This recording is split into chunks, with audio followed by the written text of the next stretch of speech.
From the packaging, it appears that this is the first in a series of historic models under the Vancy brand, and this one is a historic Mercedes-Benz tipper in the colours of Jean Lefebvre. Inside the box, the packaging is foam rubber, which is typical for a Conrad model like this. There's no information supplied about the model or the truck and its historical context.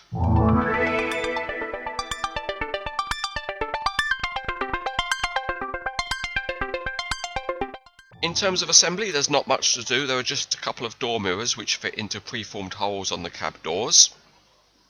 And the other part to fit is some width markers which help the driver to understand where the front edge of the vehicle is.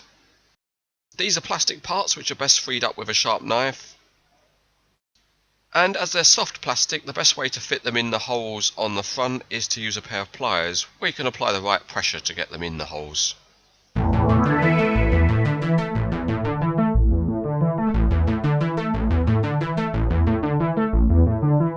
Looking underneath, it's an all-wheel drive truck and the transmission is fully modelled, although it's in plastic, and the steering linkage is modelled for function only.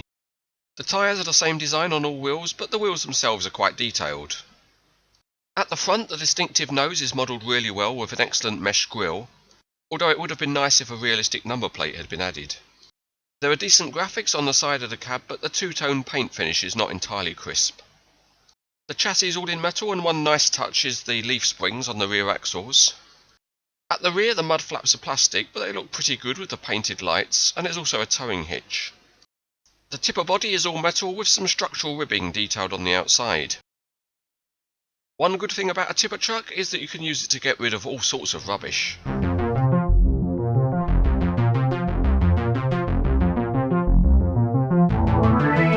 Giving the truck a run on the test track and it's fine in a straight line, and the rear axles have some suspension movement.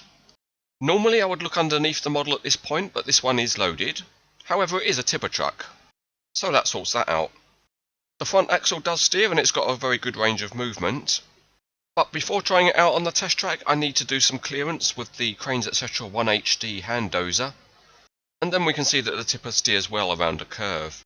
At the front, the nicely curved bonnet or hood can be opened and it stays in the open position, and that lets you see a metal engine, which is good enough.